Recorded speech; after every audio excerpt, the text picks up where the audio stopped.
ലോകമെമ്പാടുമുള്ള മലയാളികളെ ആവേശത്തിലാക്കി തൃശ്ശൂരിൽ പൂരം കൊട്ടിക്കയറുകയാണ്. ഘടകപൂരങ്ങളുടെ വരവ് തുടങ്ങിക്കഴിഞ്ഞു. തൃശ്ശൂരിൽ നിന്ന് ഞങ്ങളുടെ പൂരനഗരിയിൽ നിന്ന് ഞങ്ങളുടെ പ്രതിനിധികൾ ചേരുന്നു. ഒപ്പം തന്നെ ഇപ്പോൾ ന്യൂസ് ഡെസ്കിൽ നിന്ന് ഡോക്ടർ പ്രവീൺ ഇറവങ്കര കൂടി ചേരുകയാണ്. ഇറവങ്കര, ഇപ്പോൾ വലിയ ആവേശത്തിൽ കൊട്ടിക്കയറുകയാണ് പൂരം.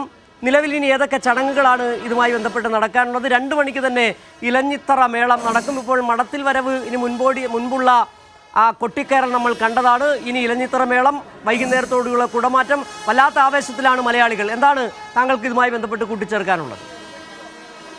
പല ആഘോഷങ്ങളും കാണുമ്പോൾ അതിനൊക്കെ പലപ്പോഴും സമയം തെറ്റിപ്പോകാറുണ്ട്. പക്ഷേ തൃശ്ശൂർ പൂരത്തിൻ്റെ ഏറ്റവും വലിയ പ്രത്യേകത സമയം തെറ്റുക എന്ന് പറഞ്ഞാൽ വലിയ ബുദ്ധിമുട്ടാണ്. കാരണം വളരെ കൃത്യതയോടുകൂടിയാണ്. അപ്പോൾ ഏകദേശം ഒരു 2-2:15 ഇലഞ്ഞിത്തറ മേളം ആരംഭിക്കുകയും അത് വൈകിട്ടൊരു 5 മണിയോടുകൂടി അതിന് മുമ്പ് അവസാനിച്ചാൽ മാത്രമേ നമുക്ക് ഈ 5 മണിയോടുകൂടി ഈ കുടമാറ്റവും അതുപോലെ തെക്കോട്ടിറക്കൽ ചടങ്ങും ഒക്കെ നമുക്ക് നടത്തുവാൻ കഴിയുള്ളൂ. അതുകൊണ്ട് യാതൊരു മാറ്റവുമില്ലാതെ വളരെ കൃത്യതയോടുകൂടി ഈ ചടങ്ങുകളൊക്കെ ഇവിടെ നടക്കും. ഇലഞ്ഞിത്തറ മേളം എന്ന് പറയുന്ന ഒരു വലിയ ഏകദേശം 100-300ഓളം കലാകാരന്മാർ അണിനിരക്കുന്ന ഒരു വലിയ ശ്രാവ്യ ശബ്ദ ഉത്സവമാണ് ഇവിടെ എത്തുന്നത്. അത് വേറെ ഒരിടത്തും നമുക്ക് സമാനതകളില്ലാത്ത ഒരു കേൾവിയായിരിക്കും. അതിൻ്റെ ഒരു സംഗീതവും അതിൻ്റെ ഒരു ശാസ്ത്രവും 33 കോടി ദൈവങ്ങളും ഈ ഭൂമിയിലേക്ക് ആ നിമിഷം വിരുന്നിനെത്തുന്നു എന്നാണ് പറയുന്നത്. കാരണം അത്രയ്ക്ക് സംഗീത സാന്ദ്രമായ ഒരു നിമിഷത്തിലൂടെയാണ് ഈ മേളം കടന്നു പോകുന്നത്. അപ്പോൾ ഇവിടെ ഈ പാറമേൽക്കാവിലമ്മ എന്ന സങ്കല്പം തന്നെ ഇവിടെ ഒരു പാറയമരത്തിൻ്റെ ചുവട്ടിലേക്ക് പ്രകൃതിയായിട്ട് ബന്ധപ്പെട്ടിട്ടാണ് ആദ്യമായി അമ്മ പ്രത്യക്ഷപ്പെട്ടത്, അല്ലെങ്കിൽ അവിടെ വന്നിട്ട് വിശ്രമിച്ചു എന്നാണ്. അപ്പോൾ ഈ പാറയമരത്തിൻ്റെ ചോട്ടിൽ വിശ്രമിച്ച അമ്മയെ പാറമേൽക്കാവിലമ്മ എന്നല്ലാതെ നമുക്ക് പനമരക്കാവിലമ്മ എന്ന് വിളിക്കാൻ പറ്റില്ല. അപ്പോൾ അത്രയ്ക്ക് പ്രകൃതിയുമായി ഇണങ്ങി നിൽക്കുന്ന സംഗീതമായാലും കലയായാലും അതിൻ്റെ ദൃശ്യ സൗന്ദര്യമായാലും എല്ലാം ആ രീതിയിൽ നിൽക്കുന്ന ഒരു കാഴ്ചയാണ്. അപ്പോൾ ഇലഞ്ഞിത്തറയുടെ ചോട്ടിൽ ഒരു കാലഘട്ടം ഒരുക്കിയ 200 വർഷങ്ങളുടെ 2 നൂറ്റാണ്ടുകൾ ഒരുക്കിയ ഓർമ്മകൾ നമ്മൾ ആലോചിക്കേണ്ടത്. എത്രയോ പൂരപ്രേമികൾ, പൂർവ്വസൂരികൾ ഈ മണ്ണിൽ വന്നിട്ട് പോയി. അവരുടെയൊക്കെ ഓർമ്മകൾ ഉറങ്ങുന്ന ഒരു നിമിഷമാണ്. നമ്മൾ ആദ്യം പറഞ്ഞ പോലെ ശക്തൻ തമ്പുരാനും അദ്ദേഹത്തിൻ്റെ ജനത്തിൻ്റെ മനസ്സറിഞ്ഞ അദ്ദേഹത്തിൻ്റെ പട്ടമഹിഷി, അദ്ദേഹത്തിൻ്റെ ഭാര്യ മഹാറാണിയുടെയും ഒക്കെ അനുഗ്രഹമാണ് ഈ തൃശ്ശൂർ പട്ടണം. അവരുടെ സ്വത്ത് മുഴുവൻ ഇതിനുവേണ്ടി സമ്മാനിച്ചുകൊണ്ട്, സ്വകാര്യ സ്വത്ത് പോലും ഈ തൃശ്ശൂർ പട്ടണത്തിന് വികസനത്തിന് വേണ്ടി മാറ്റിവെച്ചുകൊണ്ട് അദ്ദേഹം നടപടികൾ എടുത്തു എന്നാണ് പറയുന്നത്. അതുപോലെ തന്നെ ഈ തൃശ്ശൂർ പട്ടണം വളരുവാൻ ഇതിൻ്റെ സംസ്കാരവും ഇതിൻ്റെ അക്ഷരപുണ്യവും മാത്രം പോരാ, മറിച്ച് കച്ചവടം കൂടി ഉണ്ടാകണമെന്ന ഒരു ബോധ്യം നമ്മളിപ്പോഴാണ് ഭരണാധികാരികൾക്കൊക്കെ ഒരു നാട് വളരുവാൻ ബിസിനസ് അതിൻ്റെ അല്ലെങ്കിൽ വ്യവസായികളെയൊക്കെ വിളിച്ചുകൊണ്ട് വരുന്ന ബിനാലകളൊക്കെ നമ്മളിപ്പോൾ കാണുന്നു.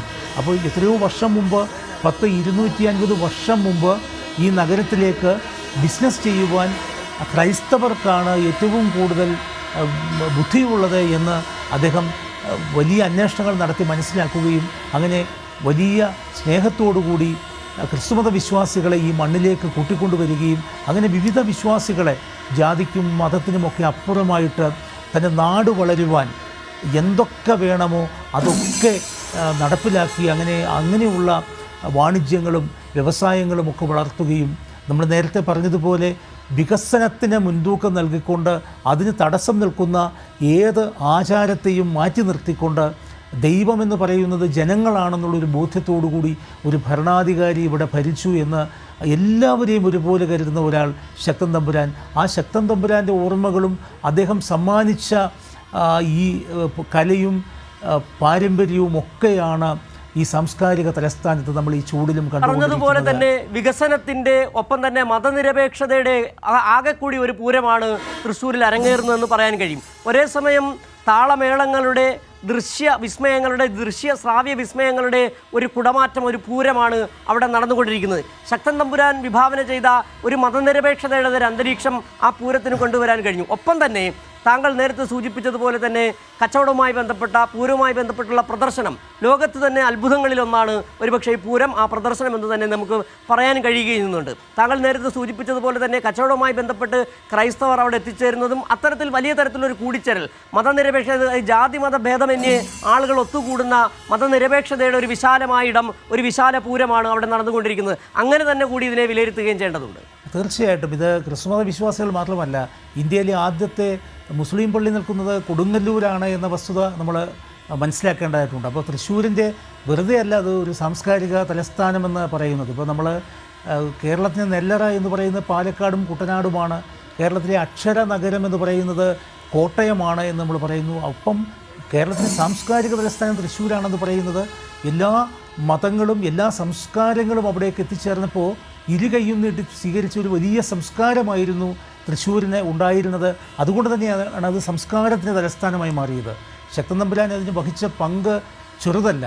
എല്ലാവരെയും ചേർത്തുകൊണ്ട് ഈ ക്ഷേത്രങ്ങൾക്കൊക്കെ വേണ്ടി ഉണ്ടാക്കി വെച്ചിരുന്നു എന്ന് പറയുന്ന ഈ മറ്റ് അസംസ്കൃത വസ്തുക്കളെല്ലാം എടുത്ത് അങ്ങോട്ട് കൊടുക്കുകയാണ് ഈ മറ്റുള്ള മതസ്ഥർക്ക് വേണ്ടി. അവരെല്ലാം ചേർത്ത് പിടിച്ചുകൊണ്ട് ഇവിടെ കൂട്ടായ്മയോട്, കാരണം നമ്മുടെ കാലത്തിന് മുമ്പിൽ നമുക്ക് എടുത്തു വയ്ക്കുവാൻ കഴിയുന്ന ഒരു വലിയ നിധിപേടകമാണ്, ഒരു വലിയ സ്വർണ്ണ ഗോപുര ഉദാഹരണമാണ് ഈ ശക്തൻ തമ്പുരാൻ തൃശ്ശൂരിന് വേണ്ടി സംഭാവന ചെയ്ത ഈ മതരഹിതമായ ജാതിരഹിതമായ എല്ലാവരെയും സഹോദരങ്ങളായി കണ്ടുകൊണ്ട് അതിനപ്പുറം വേണ്ടത് അടിസ്ഥാന സൗകര്യങ്ങളുള്ളൊരു നാടാണെന്നും അവിടേക്ക് വേണ്ടത് സംസ്കാരമാണെന്നും അവിടെ തൃപ്തരായ ഒരു ജനതയാണ് വേണ്ടതെന്നും ഉള്ള ഒരു ബോധ്യം അദ്ദേഹത്തിനുണ്ടായിരുന്നു എന്നതാണ് ഏറ്റവും വലിയ ക്രാന്തദർശിയായിരുന്നു. ദീർഘമായ ഒരു കാഴ്ചപ്പാട് വരും കാലത്തെപ്പറ്റി അദ്ദേഹത്തിനുണ്ടായിരുന്നു.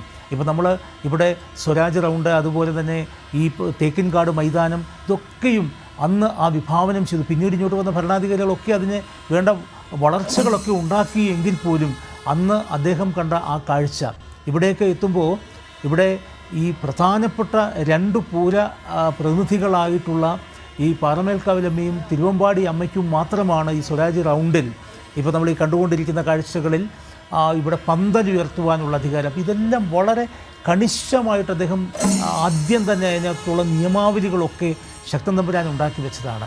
അപ്പോൾ ശക്തൻ തമ്പുരാനെ പോലെ ഒരുപാട് ശക്തിയുള്ള ഭരണാധികാരികൾ അക്കാലത്ത് ഉണ്ടായിരുന്നു. 1700-കളിലാണ് അദ്ദേഹം തൻ്റെ 39-ാമത്തെ വയസ്സിലാണ് അദ്ദേഹം കൊച്ചിയുടെ മഹാരാജാവായിട്ട് അധികാരത്തിൽ വരുന്നത്. അപ്പോൾ ഒരുപാട് രാജാക്കന്മാർ പെയ്തൊഴിഞ്ഞു പോയിട്ടും ഒരു ശക്തൻ തമ്പുരാനെ കാലമടയാളപ്പെടുത്തുകയും 2024 കൈരളി ന്യൂസിൻ്റെ ലൈവിൽ ഇരുന്ന് നമ്മളിങ്ങനെ ചർച്ച ചെയ്യുകയൊക്കെ ചെയ്യുമ്പോൾ അദ്ദേഹം എത്രമാത്രം ഉദാരമനസ്കനും ക്രാന്തദർശിയുമായിരുന്നു.